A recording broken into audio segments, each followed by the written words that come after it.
Assalamu alaikum everyone. My name is Ufan Shafiq and welcome to the lecture number 4 of Principles of Communication Systems. This is the second lecture in the series of analysis and transmission of signal. And in this lecture we will be talking about signal transmission through LTI system. We'll talk about distortion-less transmission, ideal filters and its practical approximations. Then we will elaborate on signal distortion over a channel. And finally, we will talk about energy spectral density and power spectral density of the signals. So let's get started. अच्छा, अब जो हम बात करेंगे that is very important with respect to the communication कि signal की transmission कैसे होती है through an LTI system.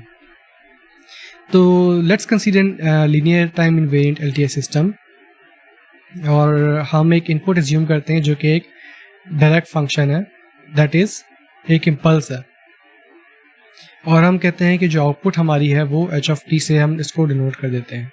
तो ये एक हमारे पास सिस्टम है जिसमें इनपुट जो है वो डेल्टा ऑफ टी है और आउटपुट एच ऑफ टी है. तो हमें पता है कि अगर एक ये एलटीआई सिस्टम है और इसको हम अगर इनपुट जो है वो एक इम्पल्स ही दे रहे हैं तो ऑब्वियसली जो आउटपुट हमारे पास आएगी वो एक इम्पल्स रिस्पॉन्स होगा इस फंक्शन का. और अगर हमें सिस्टम का जो इम्पल्स रिस्पॉन्स है वो पता है तो हम किसी भी इनपुट से आउटपुट फाइंड कर सकते हैं using the convolution integral. Now suppose g of t हमारे पास इनपुट थी और एच ऑफ टी सिस्टम का इम्पल्स रिस्पॉन्स था और इन दोनों के जो फोरियर ट्रांसफॉर्म्स हैं वो जी ऑफ ओमेगा और एच ऑफ ओमेगा से डिनोट किए जा सकते हैं. तो using the time convolution property कि हमें पता है कि आउटपुट जो है वो टाइम डोमेन के अंदर दोनों जो इनपुट सिग्नल है और जो इम्पल्स रिस्पॉन्स है उसका कन्वोल्यूशन होगा. दैट मीन्स कि फ्रीक्वेंसी डोमेन में जो आउटपुट होगी that will B product of the spectrum of input and the spectrum of LTI systems impulse response. Technically ये जो स्पेक्ट्रम है एलटीआई सिस्टम का इसको हम सिस्टम्स फ्रीक्वेंसी रिस्पॉन्स बोलते हैं या स्पेक्ट्रल रिस्पॉन्स बोलते हैं. अब डिस्टॉर्शनलेस ट्रांसमिशन के ऊपर बात करते हैं कि व्हाट इज डिस्टॉर्शनलेस ट्रांसमिशन. तो उससे पहले हम एक क्वेश्चन आंसर करेंगे कि what is the required behaviour of an ideal transmission line. कि एक ट्रांसमिशन लाइन है, एक ट्रांसमिशन चैनल है, उसका जो उससे क्या हम रिक्वायरमेंट हमारी है कि वो आइडियल कैसे बनेगी. तो रिक्वायरमेंट ये है कि जो आउटपुट सिग्नल है that may have some time delay. अगर हम टाइम डिले जो है उसको हम परमिट कर रहे हैं कि टाइम डिले हो सकता है और different amplitude than the input, मतलब जो एम्पलीट्यूड है उसको भी हम परमिट कर रहे हैं कि वो भी चेंज हो सकता है. However it must have no distortion. मतलब ये है कि जो सिग्नल जो इनपुट सिग्नल है उसकी जो शेप है वो सेम रहनी चाहिए. मतलब जो सिग्नल हम ट्रांसमिट कर रहे हैं उसकी शेप चेंज नहीं होनी चाहिए. तो अगर ये शेप चेंज नहीं होनी चाहिए तो हम टाइम डिले कैसे परमिट कर सकते हैं और हम डिफरेंट एम्पलीट्यूड जो है वो कैसे परमिट कर सकते हैं. तो फॉर एग्जांपल अगर हम एक विजुअलाइजेशन करें, हम अगर सिर्फ शेप की बात करें तो सपोज मैं एक इनपुट एज्यूम करता हूँ यहाँ पे जो कि एक सिंपल रेक्टेंगुलर पल्स है.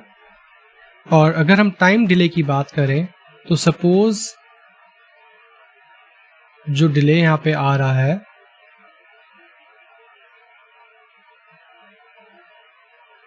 That is something like this. तो अगर देखा जाए तो सिग्नल की शेप एज इट इज है, जस्ट टाइम डिले हुआ है. दैट मीन्स कि एक कांस्टेंट टाइम डिले जो है वो हम अफोर्ड कर सकते हैं और उससे सिग्नल की शेप पे कोई फर्क नहीं पड़ता. इसी तरह से जो सिग्नल है उसका जो एम्पलीट्यूड है वो भी चेंज हो सकता है.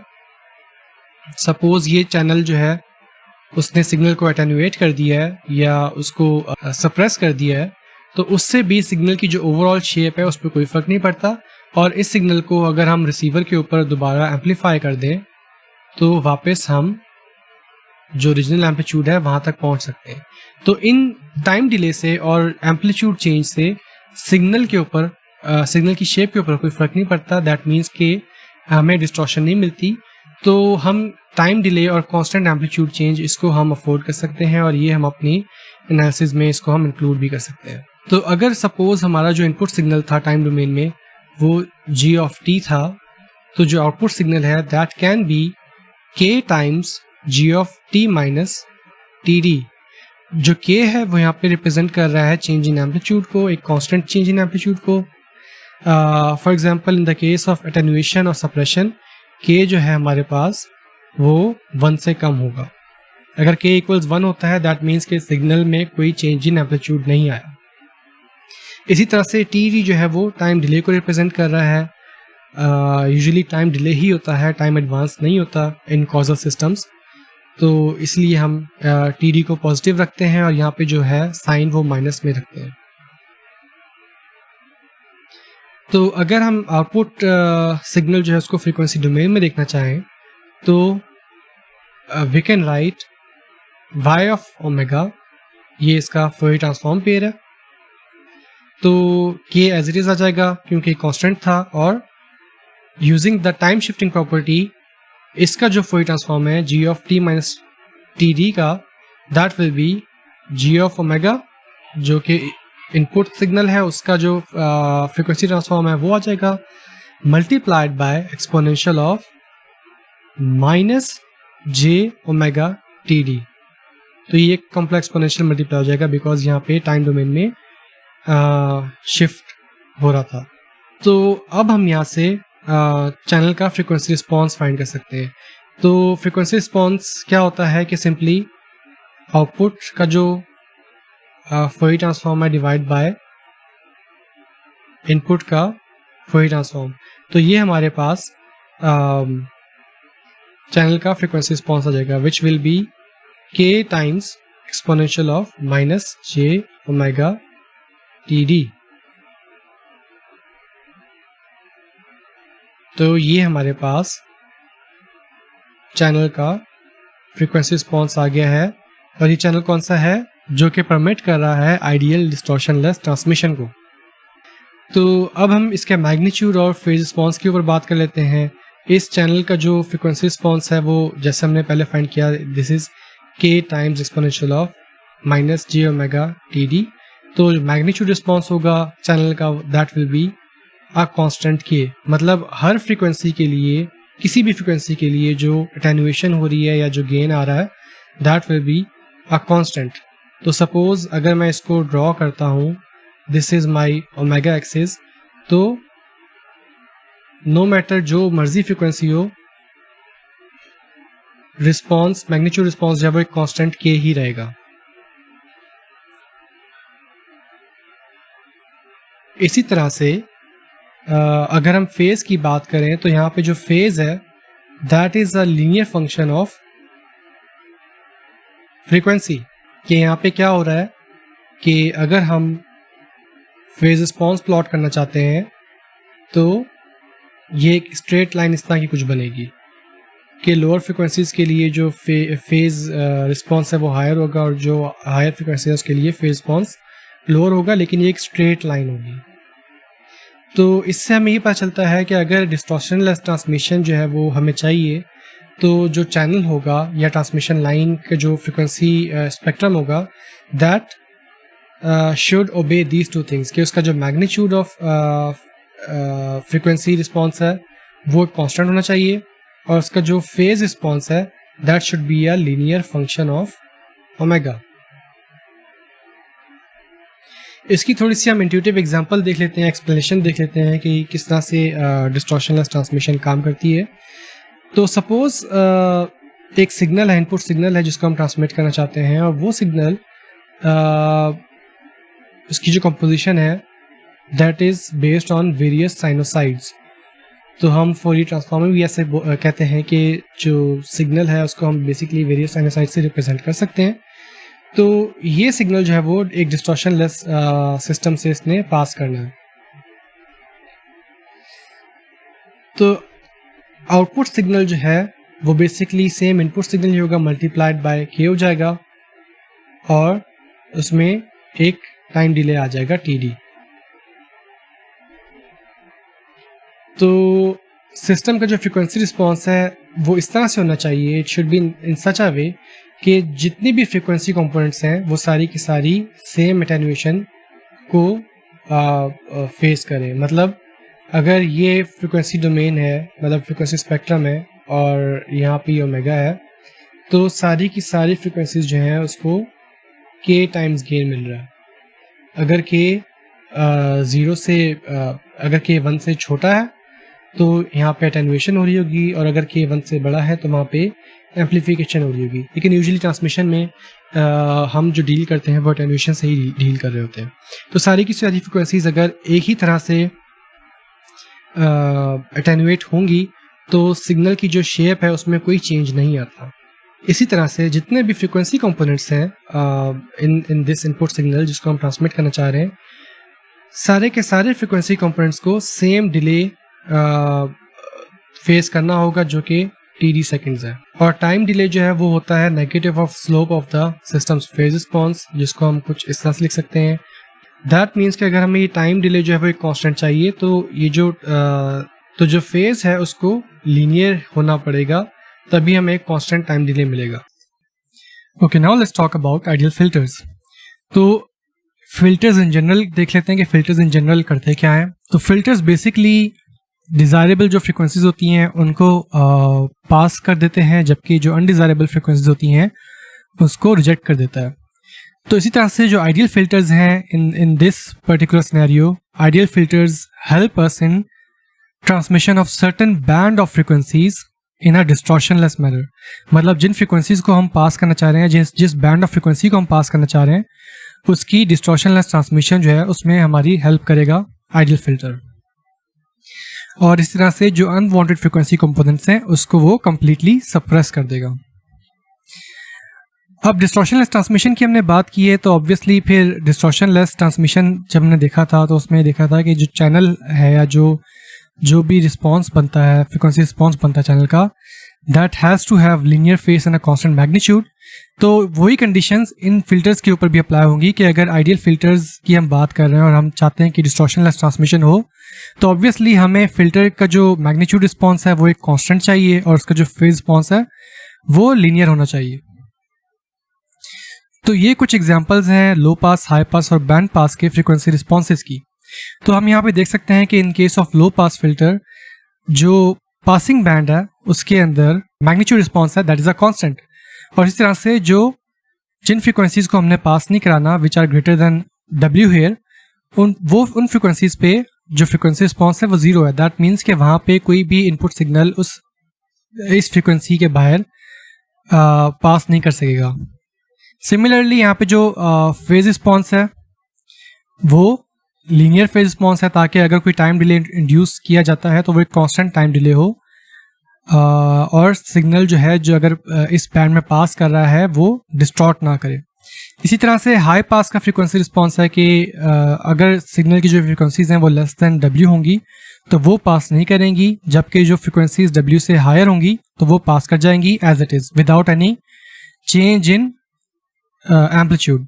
इसी तरह से इसका भी फेज लीनियर है ताकि कोई फेज रिलेटेड डिस्टॉर्शन ना आ सके। और बैंड पास फिल्टर होता है हमारे पास, इसका फ्रीक्वेंसी रिस्पॉन्स कुछ इस तरह का होता है कि एक सेंटर फ्रीक्वेंसी होती है जिसके अराउंड एक बैंड को हमने पास करना होता है और इसके जो अलावा फ्रीक्वेंसीज होती हैं उनको हम रिजेक्ट कर देते हैं। तो अगेन यहाँ पे भी हम देख सकते हैं कि इसका जो फेज रिस्पॉन्स है वो भी लीनियर ही होगा। अच्छा, नाउ हम कंसिडर करेंगे कि एक इनपुट सिग्नल है जिसको हमने एक आइडियल लो पास फिल्टर से गुजारना है। तो जो इनपुट सिग्नल है that is a band limited signal और उसकी जो मैक्सिमम फ्रीक्वेंसी होगी वो W होगी। दैट मीन्स कि अगर उस इनपुट सिग्नल का अगर मैं फोरियर ट्रांसफॉर्म यहाँ प्लॉट करता हूँ तो वो -W से W तक की रेंज के अंदर ही आएगा, वो इससे बाहर एक्सटेंड नहीं करेगा। इन अदर वर्ड्स जो हाईएस्ट फ्रीक्वेंसी इनपुट सिग्नल के अंदर होगी दैट विल बी W। तो अगर इस तरह का सिग्नल मैं इस आइडियल लो पास फिल्टर से पास कराता हूँ तो मुझे वही सिग्नल एज इट इज़ मिलना चाहिए, बिकॉज जो फ्रिक्वेंसीज इनपुट सिग्नल में लाई कर रही हैं वो एज इट इज़ पास हो रही हैं, जबकि इसके बाहर जो है वो कोई फ्रिक्वेंसी इनपुट सिग्नल में है ही नहीं। लेकिन ऑन द अदर हैंड ये जो लीनियर फेज रिस्पॉन्स है ये जो है वो एक टाइम डिले इंट्रोड्यूस करा देगा। तो इसेंशियली अगर हमारा जो इनपुट सिग्नल था वो g ऑफ t था, तो इस फिल्टर के बाद जो हमारी आउटपुट आएगी वो बनेगी y of t equals g of t minus TD। ये जो TD है ये बेसिकली टाइम डिले इंट्रोड्यूस हुआ है because of this low pass filter. और हमने देखा था कि जस्ट फॉर रिमाइंडर कि जो डिस्टॉर्शन लेस ट्रांसमिशन होती है उसमें हम एक कांस्टेंट चेंज ऑफ एम्पलीट्यूड और एक कांस्टेंट डिले जो है वो अफोर्ड कर सकते हैं। तो यहाँ पे एम्पलीट्यूड तो चेंज नहीं हुआ लेकिन एक डिले आ गया है, तो दैट मीन्स क्या स्टिल ये जो सिग्नल है, इनपुट सिग्नल है, ये अभी भी डिस्टॉर्शन लेस ही है। एनीवेज, अगर हम ये जो लो पास फिल्टर है इसका हम magnitude of phase response find करना चाहें या लिखना चाहें मैथमेटिकली, तो वो भी हम लिख सकते हैं। We know that this is a rectangular pulse, तो इसको हम रेक्टेंगुलर पल्स की फॉर्म में लिख देते हैं जहाँ पे जो विड्थ होगी रेक्टेंगल की दैट इज 2w। इसी तरह से जो इसका फेज रिस्पॉन्स है that is minus omega T D, ये एक लीनियर लाइन है। और जैसे हमने देखा था कि जो टाइम डिले इंट्रोड्यूस इसमें होगा that should be the slope of this linear line which is minus T D. इसी मैग्नीट्यूड ऑफ फेज रिस्पॉन्स को अगर हम कंबाइन कर दें तो हमारे पास लो पास फिल्टर का फ्रीक्वेंसी रिस्पॉन्स आ जाता है, जिसमें मैग्नीट्यूड को हमने ये इस तरह से लिख दिया है और जो फेज है वो exponential of minus J theta होता है और थीटा यहाँ पे पैसे आ जाता है। अब अगर हम इस फिल्टर का इम्पल्स रिस्पॉन्स फाइंड करना चाहते हैं तो simply what we can do is we can take the inverse Fourier transform of this frequency response. तो जब हम इसका इनवर्स फॉरियर ट्रांसफॉर्म लेते हैं तो वी कैन सी कि ये एक रेक्टेंगुलर पल्स है और रेक्टेंगुलर पल्स का जो इनवर्स फॉरियर ट्रांसफॉर्म होता है वो एक सिंक फंक्शन बनता है। एक और चीज यहाँ पे कंसीडर करने वाली ये है कि क्योंकि यहाँ पे exponential of minus J omega T D है, मतलब एक कॉम्प्लेक्स एक्सपोनेंशियल मल्टीप्लाई हो रहा है, दैट मीन्स कि जो टाइम डोमेन सिग्नल होगा वो एक शिफ्टेड सिग्नल आएगा। तो सिंक फंक्शन तो यहाँ पे था ही था, साथ में एक टाइम डिले भी आ रहा है because of this exponential of minus J omega T D. तो यहाँ पे हम टाइम डिले भी साथ लिख देते हैं। लेकिन अब इशू ये है कि जो आइडियल फिल्टर्स हैं ये फिजिकली रियलाइजेबल नहीं है बिकॉज जो इम्पल्स रिस्पॉन्स हमारे पास आया है आइडियल लो पास फिल्टर का, अगर हम इसको देखें तो ये नॉन कॉजल रिस्पॉन्स है। एक और यहाँ पे इशू ये है कि ये इसका जो रिस्पॉन्स है वो एवर लास्टिंग रिस्पॉन्स है। अब ये जो फंक्शन हमने देखा है सिंक फंक्शन, बेसिकली ये दोनों एंड पे इनफाइनाइटली लॉन्ग एग्जिस्ट करता है, मतलब ये भी आगे कंटिन्यू कर रहा होगा और इस एंड पे भी आगे कंटिन्यू कर रहा होगा। तो सपोज हम अगर कंसीडर ये कर लेते हैं कि हम इसका जो लेफ्ट वाला पोर्शन है जीरो से पहले वाला उसको हम ट्रंकेट कर भी दें तो जो राइट वाला पोर्शन है वो भी इनफाइनाइटली लॉन्ग एग्जिस्ट कर रहा होगा। तो उस तरह के सिस्टम को रियलाइज करना प्रैक्टिकली ये पॉसिबल नहीं होता। टू ओवरकम दिस इशू हम कुछ प्रैक्टिकल रियलाइजेबल फिल्टर्स को देखते हैं और इन दिस रिगार्ड हमारे पास सेवरल यूजफुल अप्रोक्सीमेशंस हैं for an ideal low pass filter. एक इस तरह की अप्रोक्सीमेशन जो है वो बटरवर्थ फिल्टर है जिसका नाम आपने पहले भी सुना होगा और ये बहुत ज़्यादा पॉपुलर इसलिए भी है बिकॉज जो पास बैंड है वहाँ पे इसका जो गेन है वो ऑलमोस्ट फ्लैट होता है, जो कि हमें चाहिए टू अवॉइड द डिस्टॉर्शन। इसका जो फ्रीक्वेंसी रिस्पॉन्स का मैग्नीट्यूड है वो कुछ इस तरह का है जिसमें हमारे पास एक कट ऑफ फ्रीक्वेंसी होती है b और साथ में फिल्टर का ऑर्डर होता है n। Now let's have a look at the magnitude spectrum of a Butterworth filter.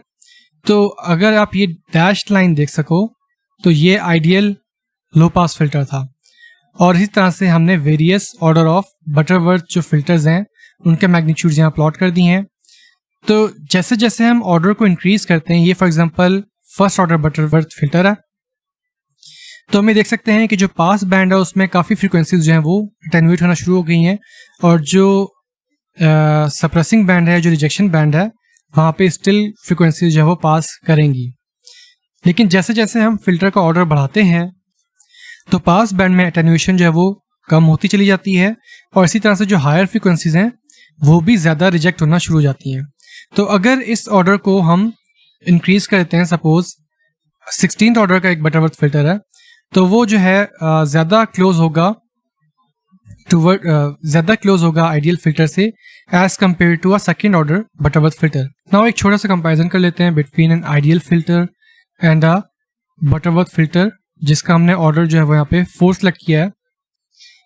इसके मैग्नीट्यूड रिस्पॉन्स में हम देख सकते हैं कि जो पास बैंड है उसमें जो हायर फ्रीक्वेंसीज है उसमें थोड़ी बहुत अटेन्यूएशन होना शुरू हो जाती है और जो हायर फ्रीक्वेंसीज हैं greater than the cut off frequency वो भी स्टिल थोड़ी बहुत पास करती हैं।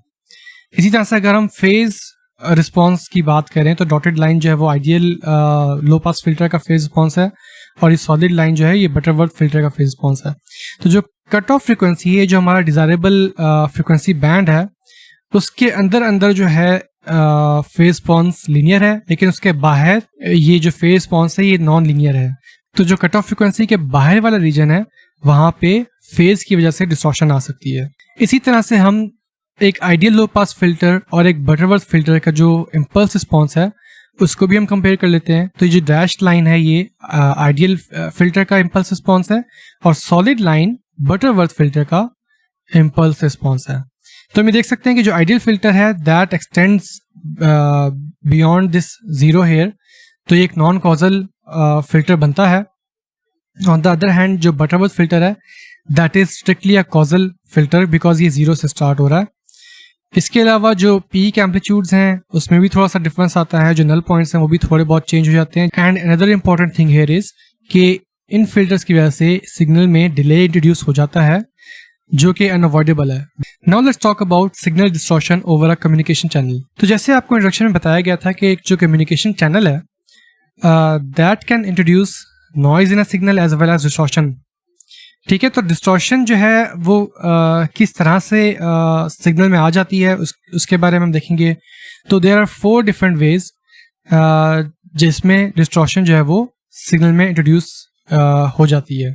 तो first we will look at the linear distortion, जिसमें कंसीडर हम करेंगे एक एलटीआई चैनल, और जो डिस्टॉर्शन है वो कॉज होगी बाय नॉन आइडियल मैग्नीट्यूड या नॉन आइडियल फेज या बोथ। बिकॉज डिस्टॉर्शनलेस ट्रांसमिशन के लिए हमें एक कांस्टेंट मैग्नीट्यूड चाहिए फॉर ऑल द फ्रीक्वेंसीज और एक लीनियर फेज रिस्पॉन्स चाहिए। तो अगर इनमें से कोई एक भी कंडीशन जो है वो सेटिस्फाई नहीं होती तो डिस्टॉर्शन जो है वो कॉज हो सकती है। और ये जो डिस्टॉर्शन है ये रिजल्ट करेगी स्प्रेडिंग ऑफ द सिग्नल या डिस्पर्शन ऑफ द सिग्नल। ठीक है, इसको हम एक एग्जांपल से देख लेते हैं। तो सपोज हमारे पास ये एक एलटीआई चैनल है जिसका फ्रीक्वेंसी रिस्पॉन्स कुछ इस तरह का है। तो ये एक बैंड है जो प्लस माइनस 2πb तक जो प्लस माइनस 2πb तक वाली फ्रीक्वेंसीज को अलाउ करेगा पास करना, उसके बाहर जो फ्रीक्वेंसी है उसको सप्रेस कर देगा। लेकिन इस पासिंग बैंड के अंदर जो मैग्नीट्यूड फ्रीक्वेंसी रिस्पॉन्स है वो कांस्टेंट नहीं है, बल्कि वो एक 1 + k cos t ओमेगा है। ऑन द अदर हैंड जो इसका फेज रिस्पॉन्स है that is a perfect linear phase response. तो हम अज्यूम करते हैं कि एक पल्स है g of t which is band limited to b hertz. मतलब अगर हम ओमेगा एक्सिस में देखें या रेडियंस पर सेकंड में देखें तो उसकी जो मैक्सिमम फ्रीक्वेंसी आएगी दैट विल बी 2πb। ठीक है, तो अगर वो इस फिल्टर की इनपुट पे अप्लाई किया जाता है तो आउटपुट क्या आएगी। Since we already have this frequency response तो हम फ्रीक्वेंसी डोमेन में ही पहले आउटपुट को देख लेते हैं और उसके बाद फिर हम टाइम डोमेन में लेके चलेंगे। तो आउटपुट जो है वो सिंपली जो इनपुट पल्स है उसका spectrum multiplied bye filters frequency response है। ठीक है, तो इनपुट पल्स को हम जेनेरिकली g ऑफ ओमेगा लिख लेते हैं और जो फ्रीक्वेंसी रिस्पॉन्स है इस चैनल का वो हमें पता है तो वो हम यहाँ पे लिख देते हैं।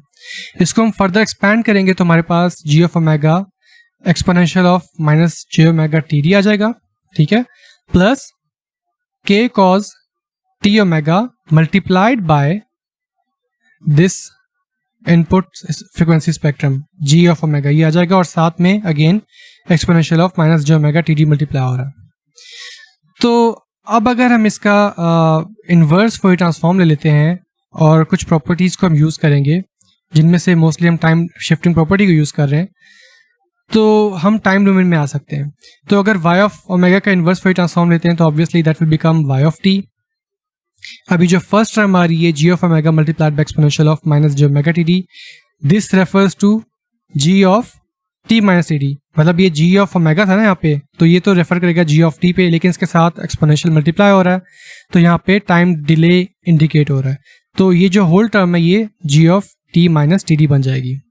इसी तरह से k कांस्टेंट है ये एज इट इज आ जाएगा और cos t ओमेगा इसको हम आइलर्स आइडेंटिटी के through exponential of J T omega plus exponential of minus J T omega लिख सकते हैं। और जब दो एक्सपोनेंशियल आ जाएंगे उन दोनों को हम ऐड कर लेंगे तो सिंप्लीफिकेशन के बाद हमारे पास जो रिस्पॉन्स है वो कुछ इस तरह का बन जाएगा।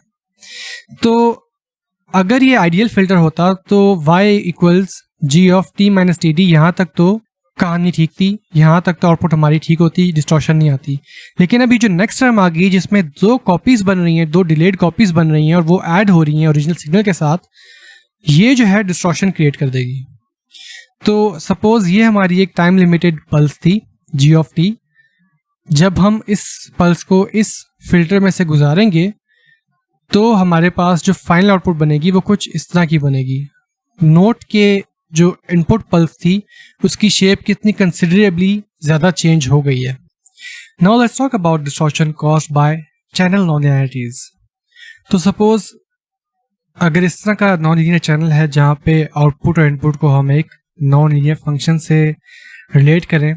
सपोज जी ऑफ टी हमारी इनपुट थी और वाई ऑफ टी हमारी जो आउटपुट थी, और अगर इनपुट आउटपुट रिलेशन हमें एक नॉन लीनियर फंक्शन के थ्रू लिखना पड़े तो उस तरह का जो चैनल होता है वो नॉन लीनियर चैनल कहलाता है। और अगर हम इस तरह के फंक्शन को मैक्लॉरेन सीरीज से एक्सपैंड करें तो हम इस तरह से कुछ अप्रोक्सीमेट कर सकते हैं, जहाँ पे कांस्टेंट टर्म आती है, फिर जी ऑफ टी की कोई कोफिशिएंट सारे होते हैं, जी स्क्वायर कोफिशिएंट सारे होते हैं, जी क्यूब कोफिशिएंट सारे होते हैं, एंड सो ऑन। तो जितनी ज़्यादा हम टर्म्स यहाँ पे ऐड करते जाएंगे उतना ज़्यादा जो है वो नॉन लीनियर फंक्शन जो है वो बेहतर अप्रोक्सीमेट किया जा सकता है। अब यहाँ पे इशू ये है कि चूँकि हमें हायर पावर्स चाहिए, अगर जितनी सिवियर नॉन लीनियरिटी होगी उतनी ज़्यादा हमें पावर्स चाहिए होंगी। तो अगर जी ऑफ टी की जो बैंडविड्थ है वो बी हर्ट्स है तो जी स्क्वायर ऑफ टी की जो बैंडविड्थ होगी वो 2 टाइम्स बी होगी। और अगर यहाँ पे के पावर आ जाती है, जी के ऑफ टी आ जाती है, तो उसकी जो बैंडविड्थ है वो के टाइम्स बी होगी। तो अब हो ये रहा है कि जी ऑफ टी की जो ओरिजिनल बैंडविड्थ थी वो बी हर्ट्स थी, लेकिन अब उसके साथ अनडिजायरेबल फ्रिक्वेंसीज जो है वो आउटपुट में प्रेजेंट होंगी। तो जो आउटपुट स्पेक्ट्रम है that spreads beyond the input spectrum, मतलब जो आउटपुट स्पेक्ट्रम है वो बड़ा है इनपुट स्पेक्ट्रम से, तो नई फ्रीक्वेंसीज जो हैं वो ऐड हो गई हैं और ये जो है वो डिस्टॉर्शन का बायस बनती हैं। अब for example high energy power amplifiers हैं जो कि हम यूज़ करते हैं अक्सर ट्रांसमिशन के अंदर, वो नॉन लीनियर होते हैं और उसमें एक सैचुरेशन रीजन आता है जहाँ पे अगर इनपुट वोल्टेज जो है वो सिग्निफिकेंटली लार्ज हो तो आउटपुट वोल्टेज उस हिसाब से एम्पलीफाई नहीं होती बल्कि एक सैचुरेशन पीरियड आ जाता है।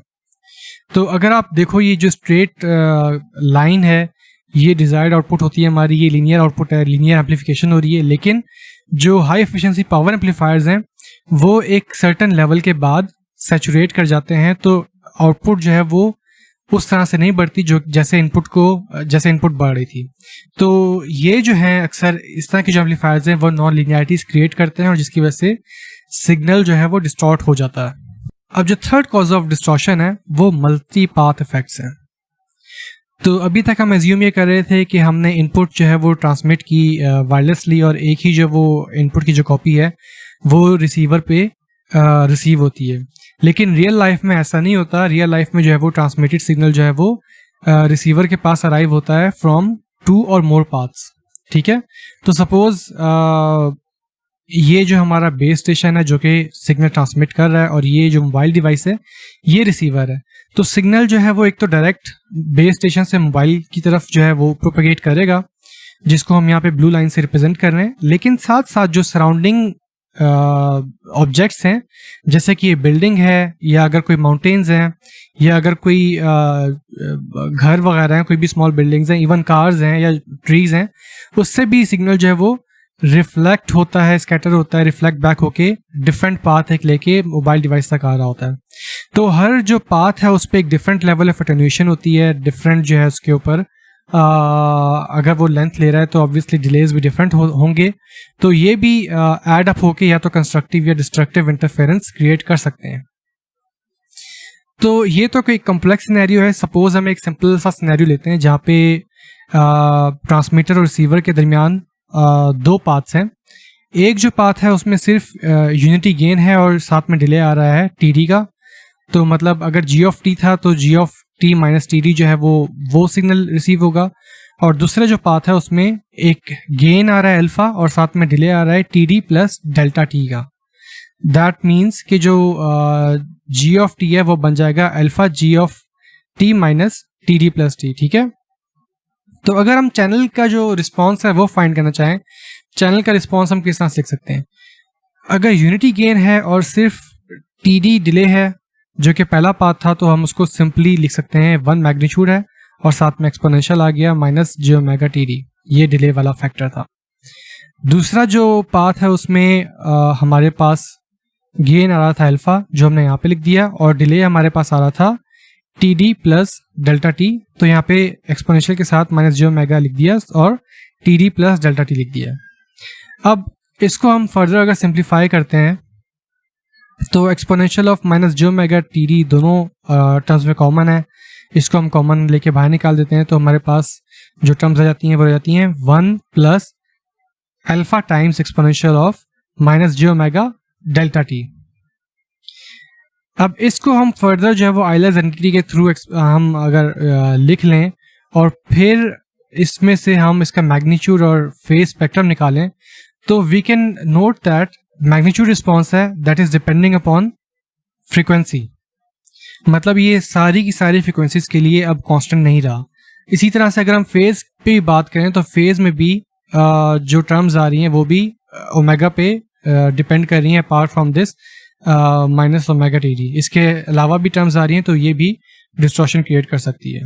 तो अभी जो हमने डिस्कशन किया उसके ये सिंप्लीफाइड वर्जन है, सिंप्लीफाइड रिप्रेजेंटेशन है कि एक ट्रांसमिटेड सिग्नल जो है वो जा रहा है तो दो पास बन रहे हैं उसके, एक में सिर्फ यूनिटी गेन है और टाइम डिले है टी डी, तो वो रिसीव सिग्नल के ऊपर जाके रिसीवर पे जाता है। दूसरे पाथ में अल्फा टाइम्स गेन है और डिले जो है वो T d plus delta T है और वो भी जाके रिसीवर पे ऐड अप हो रहा है। तो इसका जो है हमने इस सारे सिस्टम का हमने फ्रिक्वेंसी रिस्पांस फाइंड किया है और magnitude of phase response find किया है और इधर हम प्लॉट कर रहे हैं। तो हम देख सकते हैं कि फॉर ऑल द फ्रिक्वेंसीज ये जो मैग्नीट्यूड प्लॉट है, मैग्नीट्यूड रिस्पांस है, ये कांस्टेंट नहीं है बल्कि ये अब एक साइनोसाइडल वेव बन गई है, ये चेंज होता जा रहा है विद रिस्पेक्ट टू फ्रिक्वेंसीज। इसी तरह से फेज जो है वो भी एक लीनियर फंक्शन नहीं है रहा फ्रिक्वेंसी का, बल्कि अब वो एक काइंड ऑफ साइनोसाइडल सा फंक्शन बन गया है which is not an ideal thing. ठीक है, तो इसमें डिस्टॉर्शन जो एक्सपेक्ट की जा सकती है। तो जैसे अभी हमने डिस्कस किया था कि अगर मल्टीपल कॉपीज जो है वो सिग्नल की अगर रिसीवर पे रिसीव होंगी और उनका टाइम डिले भी जो है वो डिफरेंट अगर होगा, तो there can be destructive interference as well as constructive interference. तो सपोज डिस्ट्रक्टिव इंटरफेरेंस कहाँ हो सकती है, जहाँ पे हमारे पास ये जो ओमेगा है ये n pi by delta T के इक्वल हो जाए, जहाँ पे n हमारे पास अगर ऑड होता है। अगर ये n ऑड होगा दैट मीन्स कि ये जो टर्म है कॉज ओमेगा डेल्टा टी ये -1 आएगी, और अगर अल्फा की वैल्यू हमारे पास 1 या 1 के क्लोज होती है तो ये सारी की सारी जो मैग्नीट्यूड टर्म है ये 0 हो जाएगी। तो यहाँ पे डिस्ट्रक्टिव इंटरफेरेंस हो रही है। इसी तरह से कंस्ट्रक्टिव इंटरफेरेंस भी होगी जहाँ पे ओमेगा जो है वो n pi by delta T के बराबर हो और n जो है वो इवन मल्टीपल हो, तो कॉज ओमेगा डेल्टा टी जो है वो 1 के बराबर होगा और यहाँ पे दोनों टर्म्स जो है वो एड अप हो जाएंगी और कंस्ट्रक्टिव इंटरफेरेंस प्रोड्यूस करेंगी। ओके, लास्ट जो रीज़न है चैनल डिस्टॉर्शन की उसको हम कहते हैं फेडिंग चैनल। तो अभी तक जो हमने चैनल्स की बात की है, अज्यूम हमने ये किया है कि जो चैनल कैरेक्टरिस्टिक्स हैं वो कांस्टेंट रहेंगी विद टाइम। ठीक है, अभी तक हमने ये देखा है कि जो भी चैनल है वो उसका जो रिस्पांस है वो एक पर्टिकुलर टाइम जो है टाइम पे डिपेंडेंट नहीं है, बल्कि ऑल द टाइम वो सेम कैरेक्टरिस्टिक्स हैं। इवन वो बेशक नॉन लीनियर हो या उसका अगर मैग्नीट्यूड रिस्पांस है वो नॉन आइडियल हो या फेज रिस्पांस नॉन आइडियल हो, लेकिन वो एक टाइम के हिसाब से चेंज नहीं हो रहा था। लेकिन इन रियलिटी क्या होता है कि ये जो कैरेक्टरिस्टिक्स हैं, मैग्नीट्यूड रिस्पांस है या फेज रिस्पांस है, ये टाइम के साथ चेंज हो रही होती हैं। फॉर एग्जांपल जो मैग्नीट्यूड रिस्पांस है वो सीजन के हिसाब से भी चेंज हो जाता है कि सर्दियों में किसी और तरह का होगा, गर्मियों में किसी और तरह का होगा, किसी और टाइप की फ्रिक्वेंसीज को ज़्यादा सपोर्ट करता है, लेस फ्रिक्वेंसीज को जब वो कम सपोर्ट करता होगा। इसी तरह से टाइम ऑफ द डे के दोपहर को धूप में जो है वो चैनल किसी और तरह से बिहेव करता है, रात में किसी और तरह से बिहेव करता होगा। इस तरह से आवरली चेंजेस होती हैं। वेदर के हिसाब से आपका जो चैनल है, वायरलेस चैनल है, वो चेंज हो जाता है। जैसे क्लाउडी कंडीशंस है उसमें डिफरेंट तरह से चैनल रिस्पॉन्ड करता है, अगर क्लियर है कंडीशंस में डिफरेंट होता है। थंडर स्टॉर्म्स हैं या लाइटनिंग है तो उसमें चैनल का रिस्पॉन्स जब वो चेंज हो जाता है। और जिसका एक तरीका जो है उसको रिड्यूस करने का, फेडिंग को रिड्यूस करने का, वो ये है कि हम ऑटोमेटिक गेन कंट्रोल को यूज़ करें। तो ऑटोमेटिक गेन कंट्रोल जो है वो एक अलग एक स्पेशल टॉपिक है जो कि इस कोर्स में आप लोग नहीं कवर करोगे, लेकिन बहुत सिंपली, बहुत बेसिकली अगर हम इसको पुट करें तो चैनल का जो रिस्पॉन्स है हम वो एक्सपेक्ट कर लेते हैं कि सपोज अगर सीजनल चेंज आ रही है तो हम पहले से ही एक पर्टिकुलर जो है वो गेन लगा देते हैं डिफरेंट फ्रिक्वेंसीज, ताकि अगर हमें पता है कि यहाँ पे किसी पर्टिकुलर फ्रिक्वेंसी बैंड पे अगर सप्रेशन आनी है तो वहाँ पे हम उसको पहले से ही बूस्ट कर देते हैं ताकि इफेक्ट जो है वो न्यूट्रलाइज हो जाता है। तो अब हम चलते हैं सिग्नल एनर्जी और एनर्जी स्पेक्ट्रल डेंसिटी की तरफ। तो टाइम डोमेन में आप लोगों ने देखा है कि सिग्नल अगर गिवन हो तो उसकी एनर्जी किस तरह से फाइंड की जा सकती है इजीली, लेकिन पार्सेवल थ्योरम जो है वो ये कहता है कि सिग्नल की एनर्जी जो है वो उसके फोरियर ट्रांसफॉर्म से भी फाइंड की जा सकती है। कैसे?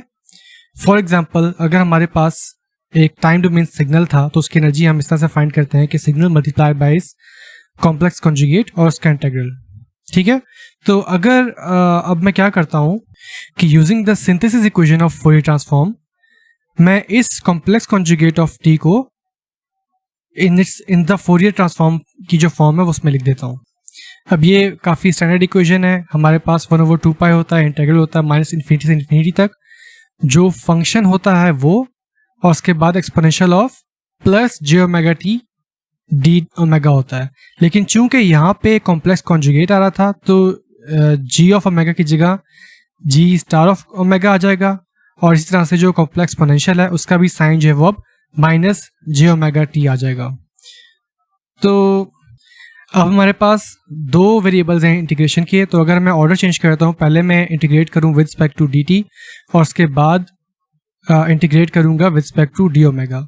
तो रीअरेंज कर दिया इक्वेशन को, जी स्टार ऑफ ओमेगा था that is independent of d t, तो वो इंटीग्रल के बाहर चला जाएगा और जी ऑफ टी जो है वो इंटीग्रल के अंदर आ जाएगा। Now if you observe, this is actually the analysis equation of Fourier transform.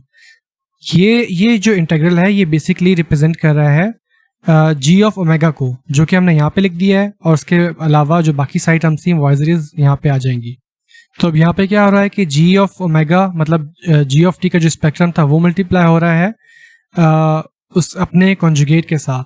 तो जब एक वेरिएबल अपने कॉम्प्लेक्स कॉन्जुगेट के साथ मल्टीप्लाई होता है तो मैग्नीट्यूड का स्क्वायर आ जाता है।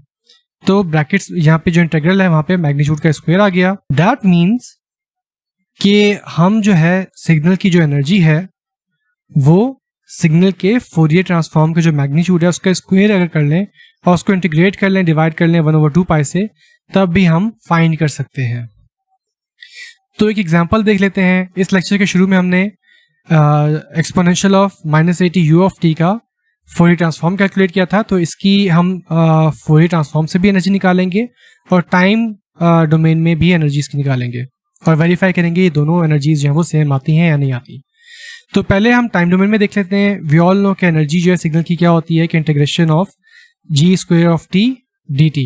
ठीक है, तो चूंकि सिग्नल जो है इसके साथ यू ऑफ टी मल्टीप्लाई हो रहा है तो सिग्नल 0 से स्टार्ट होगा और टूवर्ड्स इन्फिनिटी जाएगा, और e टू द पावर -80 का स्क्वायर जो है वो simply e to the power -280 बन जाएगा, साथ डी टी आ रहा है। इसको हम सॉल्व करेंगे तो हमारे पास जो आंसर आएगा वो 1/2 आएगा। इसी तरह से जो सिग्नल की एनर्जी है वो हम इसके स्पेक्ट्रम g ऑफ ओमेगा से फाइंड करेंगे। तो g ऑफ ओमेगा हमने कैलकुलेट किया था पहले, that came out to be 1/j omega plus a। तो इसका जो मैग्नीट्यूड है उसका स्क्वायर अगर हम लेते हैं और उसको इक्वेशन पुट कर देते हैं तो that will become 1/2 integral of 1/ओमेगा स्क्वायर प्लस a स्क्वायर। ये इसका फोरियर ट्रांसफॉर्म का जो मैग्नीट्यूड है उसका स्क्वायर यहाँ पे आ गया, और इसको हम अगर फर्दर सॉल्व करें तो हमारे पास आता है 1/2 a tan inverse omega over a, जहाँ पे लिमिट्स -इन्फिनिटी से इन्फिनिटी है। ये जो लिमिट्स हैं these are contributing towards the frequency. ठीक है, ये टाइम डोमेन लिमिट्स नहीं है। यहाँ पे टाइम डोमेन में सिग्नल जो है वो 0 से इन्फिनिटी स्टार्ट हो रहा था, लेकिन फ्रीक्वेंसी में it can have all the frequencies. ठीक है, इसलिए हमने -इन्फिनिटी से इन्फिनिटी तक लिमिट्स रखी हैं। तो जब इसको हम सॉल्व करते हैं तो हमारे पास अगेन जो रिजल्ट आता है वो 1/2 आ जाता है। तो इस तरह से हम एक एग्जांपल के through verification of Parseval theorem को कंफर्म करते हैं। अब हम बात करेंगे एनर्जी स्पेक्ट्रल डेंसिटी की। तो डेंसिटी बेसिकली क्या होती है? डेंसिटी डिस्ट्रीब्यूशन होती है। तो एनर्जी स्पेक्ट्रल डेंसिटी क्या होगी? Energy spectral density actually characterize करती है distribution of signals energy in frequency domain. मतलब सिग्नल के अंदर कौन कौन से फ्रीक्वेंसी कंपोनेंट पे कितनी एनर्जी पड़ी हुई है, ये डिस्ट्रीब्यूशन हमें एनर्जी स्पेक्ट्रल डेंसिटी से मिलती है। इन अदर वर्ड्स, कौन सी फ्रीक्वेंसीज सिग्नल की एनर्जी में कितना कंट्रीब्यूट कर रही हैं, वो भी हमें एनर्जी स्पेक्ट्रल डेंसिटी से पता चल जाता है। इसको हम इन शॉर्ट ESD बोलते हैं, और ये एक बहुत यूजफुल कॉन्सेप्ट है जहाँ पे हमने कम्युनिकेशन सिस्टम की जो परफॉर्मेंस है विद सिग्नल नॉइज रेशियो वो इवेल्युएट करनी हो, तो वहाँ पे भी हम इसको एक्सटेंसिवली यूज करते हैं। तो एनर्जी स्पेक्ट्रल डेंसिटी जो है वो बेसिकली डिफाइन की जाती है as psi of G of omega equals जो सिग्नल था उसका जो फोरियर ट्रांसफॉर्म का मैग्नीट्यूड था स्क्वायर्ड। तो जैसा कि हमने प्रीवियस एग्जांपल में देखा कि सिग्नल की जो एनर्जी है वो फोरियर ट्रांसफॉर्म के मैग्नीट्यूड के जो स्क्वायर है उसके थ्रू फाइंड की जा सकती है। तो उसी इंटीग्रल के अंदर हम G of omega mod square को रिप्लेस कर देते हैं साई ऑफ G से। तो इवेंचुअली हमारे पास जो एनर्जी निकालने का तरीका है वो बेसिकली ऐसे है कि अगर हम किसी भी सिग्नल की एनर्जी स्पेक्ट्रल डेंसिटी फाइंड कर लें तो हमें सिग्नल की एनर्जी मिल सकती है by simply integrating it and dividing it by 1/2 पाई। या अगर तो वो स्पेक्ट्रल डेंसिटी हमारे पास हर्ट्ज में है तो हम सिंपली जो है वो उसको इंटीग्रेट कर देते हैं फ्रॉम -इन्फिनिटी टू इन्फिनिटी। अब हम देखेंगे कि मॉड्यूलेशन से सिग्नल की एनर्जी पे क्या फर्क पड़ता है। तो सपोज एक एम्पलीट्यूड मॉड्यूलेशन है जो कि आप आगे जाके बहुत डिटेल में स्टडी करोगे, लेकिन अभी जस्ट आप ये देख लो कि एम्पलीट्यूड मॉड्यूलेशन जो है बेसिकली सिग्नल को एक हाई फ्रीक्वेंसी कैरियर से या कोसाइन वेव से हम मल्टीप्लाई करा देते हैं तो एम्पलीट्यूड मॉड्यूलेशन हो जाती है। और अगर हम फ्रीक्वेंसी शिफ्टिंग प्रॉपर्टी को ध्यान में रखें और उसको अप्लाई करें यहाँ पे, तो इस मॉड्यूलेटेड सिग्नल का जो फोरियर ट्रांसफॉर्म है वो क्या बनेगा 1/2, और जो G का स्पेक्ट्रम था उसकी 2 शिफ्टेड कॉपीज बन जाएंगी।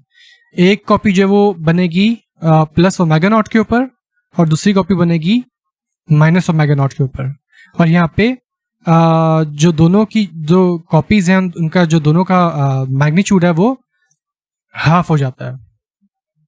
अब इस सिग्नल की जो एनर्जी स्पेक्ट्रम डेंसिटी है वो हम फाइंड कर सकते हैं simply by squaring the magnitude of this.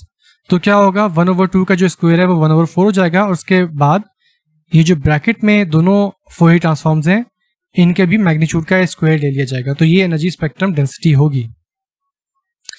अब अगर जो ओमेगा नॉट है, जो कैरियर फ्रीक्वेंसी हम चूज कर रहे हैं, और ये जो इसकी जो फंडामेंटल फ्रीक्वेंसी है ये 2πb से बड़ी है, मतलब सिग्नल की जो मैक्सिमम फ्रीक्वेंसी है उससे अगर ये जो कैरियर फ्रीक्वेंसी बड़ी है तो जो 2 कॉपीज बनेंगी स्पेक्ट्रम की वो आपस में ओवरलैप नहीं करेंगी। इसका मतलब है कि हम जो है दोनों फोरियर ट्रांसफॉर्म्स के जो मैग्नीट्यूड्स हैं उनको सेपरेटली डील कर सकते हैं, उनको सेपरेटली हम मैग्नीट्यूड लेके स्क्वायर कर सकते हैं, तो भी हमारे पास सेम ही रिजल्ट आएगा। और अगर हम देखें तो ये जो मैग्नीट्यूड स्क्वायर बनता है ये बेसिकली जो ओरिजिनल इनपुट सिग्नल था उसकी एनर्जी स्पेक्ट्रम डेंसिटी बन रही है, लेकिन जस्ट एक शिफ्टेड वर्जन है। इसी तरह से यहाँ पे भी वही सेम एनर्जी स्पेक्ट्रम डेंसिटी है लेकिन एक शिफ्टेड वर्जन है, और यहाँ पे एम्पलीट्यूड स्केलिंग हो रही है। अब अगर हमने एनर्जीज को कंपेयर करना है, इनपुट एनर्जी को और जो मॉड्यूलेटेड सिग्नल है उसकी एनर्जी को, तो हम सिंपली उसकी एनर्जी स्पेक्ट्रम डेंसिटीज से कंपेयर कर सकते हैं। तो यहाँ पे ESD जो है वो इनपुट सिग्नल की जस्ट शिफ्ट हुई है, तो जो एनर्जी होगी that is proportional to the area under the ESD curve. ठीक है, ये जो एरिया है ना ESD के अंदर, इस एरिया के प्रोपोर्शनल एनर्जी होती है। तो अगर यहाँ इन ब्रैकेट्स में हम देखें तो ये भी एनर्जी के प्रोपोर्शनल है, ये भी एनर्जी के प्रोपोर्शनल है, तो ये 2 टाइम्स इनपुट सिग्नल की एनर्जी के प्रोपोर्शनल होगा। लेकिन यहाँ पे ये चीज़ 4 से डिवाइड हो रही है, दैट मीन्स के जो मॉड्यूलेटेड सिग्नल है उसकी जो एनर्जी है वो हाफ टाइम्स ओरिजिनल सिग्नल की एनर्जी के बराबर होगी। यही बात यहाँ पे लिखी है कि जो area under the modulated signal है that is half the area under the pass band signal. अब हम बात करते हैं टाइम ऑटो कोरिलेशन फंक्शन और एनर्जी स्पेक्ट्रल डेंसिटी के बारे में। ये जो ऑटो कोरिलेशन फंक्शन है ये एनर्जी सिग्नल्स के लिए है, और जो पावर सिग्नल्स के लिए ऑटो कोरिलेशन फंक्शन आएगा वो हम आगे देखेंगे। तो अगर एक रियल सिग्नल है उसका ऑटो कोरिलेशन फंक्शन जो है वो हम कैसे फाइंड कर सकते हैं। सिंपली जो सिग्नल है मल्टीप्लाइड बाय सिग्नल का डिलेड वर्जन और उसकी इंटीग्रेशन हम कर लेते हैं।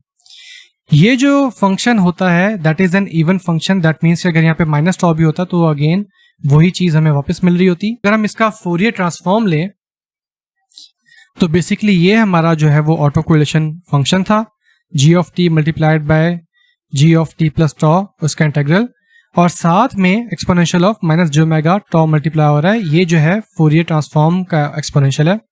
अब अगेन यहाँ पे दो इंटीग्रेशन हो रही हैं, एक with respect to d t हो रही है, दूसरी with respect to d tau हो रही है, और अगर हम ऑर्डर ऑफ इंटीग्रेशन को चेंज कर दें और जो रेलिवेंट टर्म्स हैं उनको भी रीअरेंज कर दें तो exponential of minus J omega tau यहाँ पे आ जाएगा, और जी ऑफ टी क्योंकि टॉ से इंडिपेंडेंट है तो वो इस इंटीग्रल का पार्ट बन जाएगा।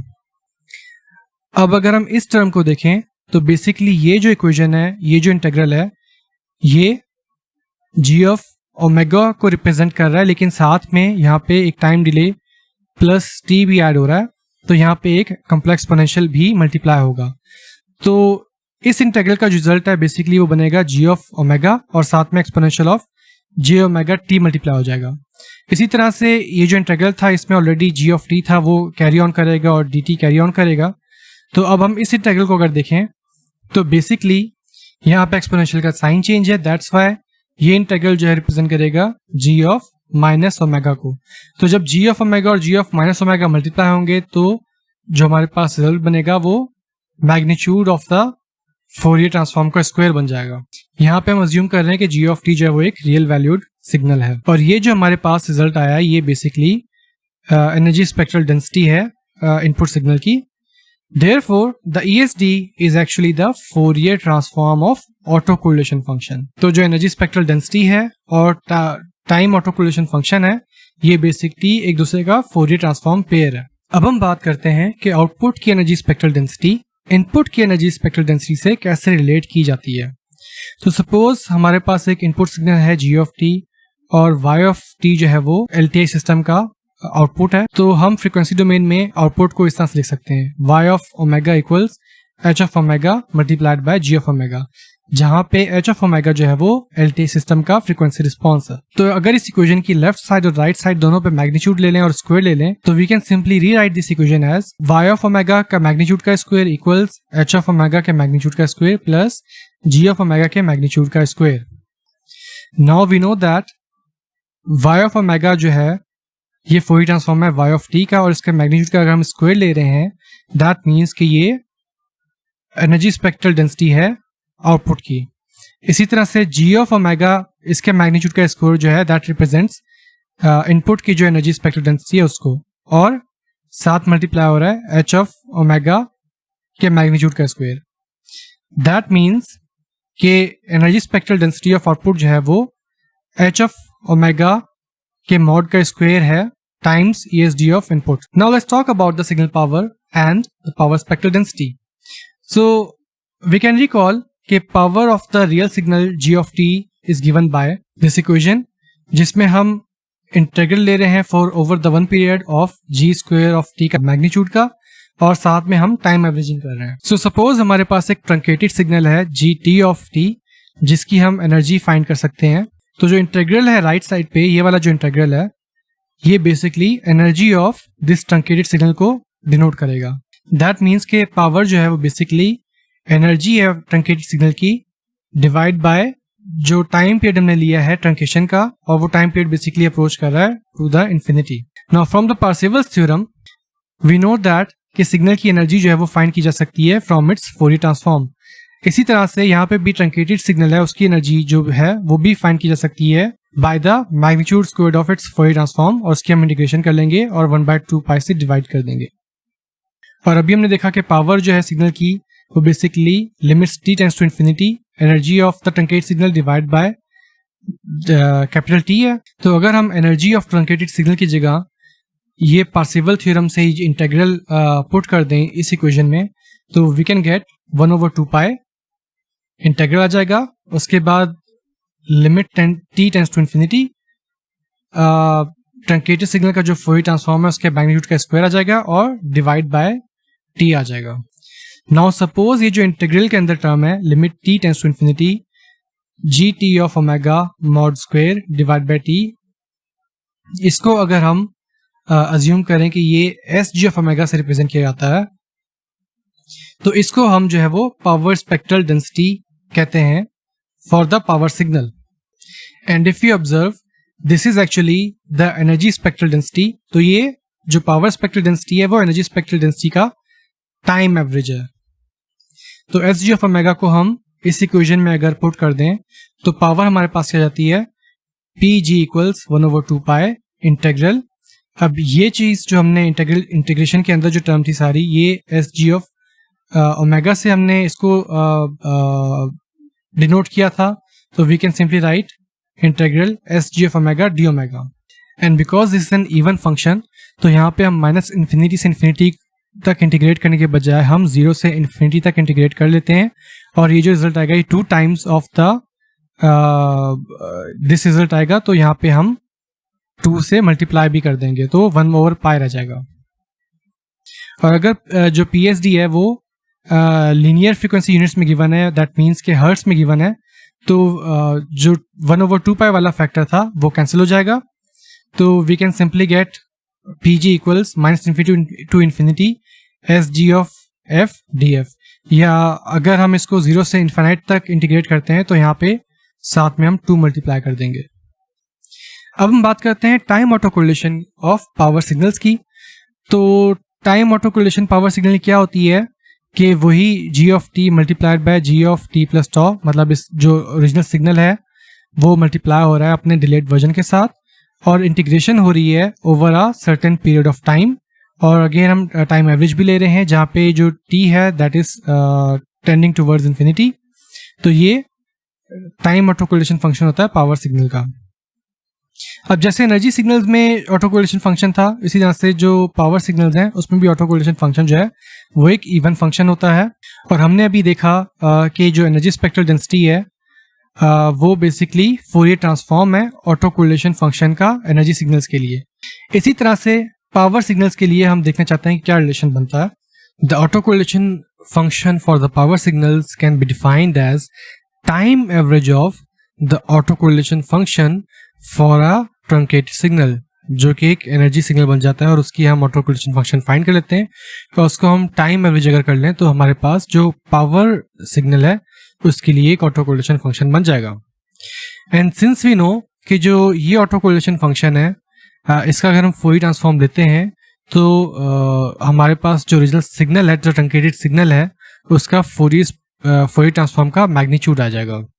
तो अगर हम ये रिजल्ट अबव इक्वेशन में पुट कर दें तो we can get the Fourier transform of auto correlation function for the power signal is equal to limit t approaches infinity, truncated signal का जो फोरियर ट्रांसफॉर्म है उसका मैग्नीट्यूड का square divide by capital T. और ये चीज हमने अभी प्रीवियसली डिफाइन की थी as the power spectral density of the signal. That means के जैसे एनर्जी स्पेक्ट्रल डेंसिटी जो थी एनर्जी सिग्नल्स की वो फोरियर ट्रांसफॉर्म पेयर थी ऑटो कोरिलेशन फंक्शन की फॉर द एनर्जी सिग्नल्स, इसी तरह से जो पावर स्पेक्ट्रल डेंसिटी है फॉर द पावर सिग्नल्स वो फोरियर ट्रांसफॉर्म पेयर है ऑटो कोरिलेशन फंक्शन का फॉर द पावर सिग्नल्स। अब हम बात करेंगे कि आउटपुट सिग्नल की जो पावर स्पेक्ट्रल डेंसिटी है वो इनपुट सिग्नल की पावर स्पेक्ट्रल डेंसिटी के साथ कैसे रिलेट करती है। तो वी नो कि अगर हमें इनपुट पता है और हमें आउटपुट पता है और उनके स्पेक्ट्रम्स पता है तो आउटपुट का जो स्पेक्ट्रम है हम वो लिख सकते हैं as the input spectrum multiplied by the frequency response of the LTI system. और हम दोनों साइड पे मैग्नीट्यूड स्क्वायर ले लें तो we can write this equation as y of omega mod square equals h of omega mod square multiplied by g of omega mod square. Now अगर हम इन दोनों साइड्स पे टाइम एवरेज लगा दें, मतलब हम डिवाइड कर दें विद रिस्पेक्ट टू t और t is approaching to infinity, तो हमारे पास ये जो टर्म बनेगी ये पावर स्पेक्ट्रल डेंसिटी हो जाएगी आउटपुट की। उसके अलावा जो limit t approaches infinity divide by t था वो हम यहाँ पे कंसिडर कर लेंगे, तो ये जो टर्म बन जाएगी ये पावर स्पेक्ट्रल डेंसिटी बन जाएगी इनपुट की, और हमारे पास h of omega mod whole square ये रह जाएगा। दैट मीन्स कि जो आउटपुट की जो पावर स्पेक्ट्रल डेंसिटी है वो इनपुट की power spectral density times the magnitude of Fourier transform squared होगा फ्रीक्वेंसी रिस्पॉन्स का जो भी सिस्टम है। अब जैसे हमने एनर्जी स्पेक्ट्रल डेंसिटी देखी थी मॉड्यूलेटेड सिग्नल की, इसी तरह से हम पावर स्पेक्ट्रल डेंसिटी भी देख सकते हैं। तो सपोज एक मॉड्यूलेटेड सिग्नल है जो कि रिप्रेजेंट किया जाता है phi of t equals g of t cos omega naught t, और यूजिंग द फोरियर ट्रांसफॉर्म हम इस इक्वेशन का फोरियर ट्रांसफॉर्म फाइंड कर लेते हैं और उसके बाद हम स्क्वायर करके टाइम एवरेज कर लेते हैं, तो हमारे पास पावर स्पेक्ट्रल डेंसिटी आ जाती है। तो हम यहाँ पे देख सकते हैं कि जो आउटपुट की या जो मॉड्यूलेटेड सिग्नल है उसकी जो पावर स्पेक्ट्रल डेंसिटी है दैट इज 1/4 टाइम्स जो इनपुट सिग्नल है उसकी जो पावर स्पेक्ट्रल डेंसिटी की 2 कॉपियां पड़ी हैं उसके बराबर है। और हमें पता है कि जो पावर है वो पावर स्पेक्ट्रल डेंसिटी पे डिपेंड करती है। तो यहाँ पे अगर हम देखें तो 2 टाइम्स जो ओरिजिनल सिग्नल है उसकी पावर आ जाएगी, लेकिन 1/4 यहाँ पे है, तो ओवरऑल 1/2 टाइम्स जो मैसेज सिग्नल है, जो ओरिजिनल सिग्नल है उसकी पावर आ जाएगी for the modulated signal. In other words, in simple words हम ये भी कह सकते हैं कि जो मॉड्यूलेटेड सिग्नल है उसकी पावर जो है ओरिजिनल सिग्नल से हाफ रह जाती है। नेक्स्ट वीक फिर हम नेक्स्ट लेक्चर्स की सीरीज से स्टार्ट करेंगे। टिल देन टेक केयर, अल्लाह हाफिज। That is all from this lecture, and I hope you have learned a lot of new things. Stay safe, take care, and Allah Hafiz.